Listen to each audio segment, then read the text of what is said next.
I'm not happy, complained Gordon. Your firebox is out of order, said James.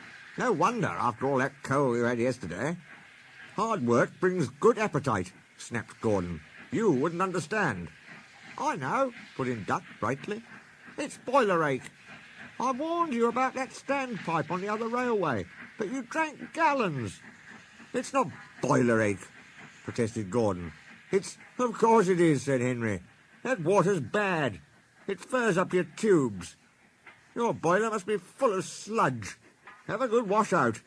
Then you'll feel a different engine. Don't be vulgar, said Gordon huffily. Gordon backed down on his train, hissing mournfully. Cheer up, Gordon, said the Fat Controller. I can't, sir. The others say I've got boiler ache, but I haven't, sir. I keep thinking about the dreadful state of the world, sir. Is it true, sir, what the Diesels say? What do they say?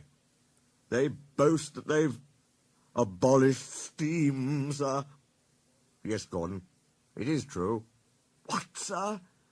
All my Doncaster brothers drawn the same time as me? All gone, except one. The guard's whistle blew, and Gordon puffed sadly away. Poor old Gordon, said the Fat Controller. If only we could. Yes, I'll ask his owner at once. He hurried away.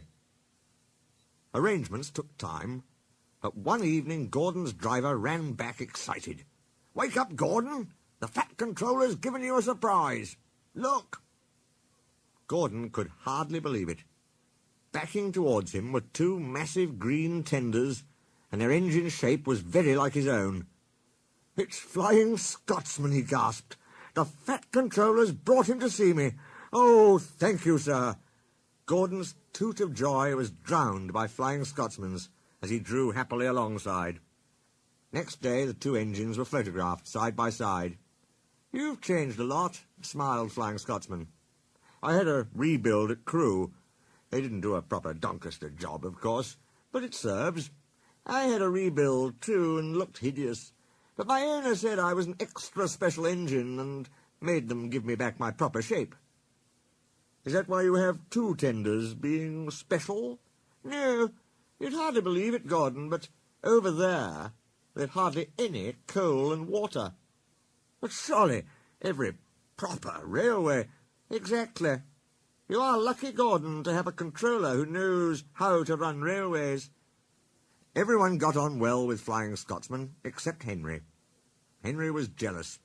Tenders are marks of distinction, he complained. Everybody knows that. Why has he got two?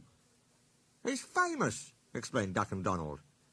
He was the second to go 100 miles an hour. Besides, the other railway has no coal and water. Pooh, sniffed Henry. I can't believe that. I never boast, he continued, but I always work hard enough for two. I deserve another tender for that. Duck whispered something to Donald. Henry, asked Duck innocently, would you like my tenders? Yours? Exclaimed Henry. What have you got to do with tenders? All right, said Duck. The deal's off. Would you like 'em, Donald? I wouldn't deprive ye of the honour. It is a great honour, said Duck thoughtfully, but I'm only a tank engine, so I don't really understand tenders. Perhaps James might... sorry I was rude, said Henry hastily. How many tenders have you, and when could I have them? 6. You can have them this evening. 6 lovely tenders, chortled Henry. What a splendid sight I'll be. That'll show the others the sort of engine I am. Henry was excited. Do you think it'll be all right? He asked for the umpteenth time. Of course, said Duck. Just go where I told you, and they'll be ready. Meanwhile, word had gone round, and the others waited where they could get a good view. Henry was cheered to the echo when he came, but it wasn't a splendid sight. He had 6 tenders, true, but they were very old and very dirty. All were filled with boiler sludge. Had a good wash out, Henry? Called a voice. That's right. You feel a different engine now. Henry wasn't sure, but he thought the voice was Gordon's.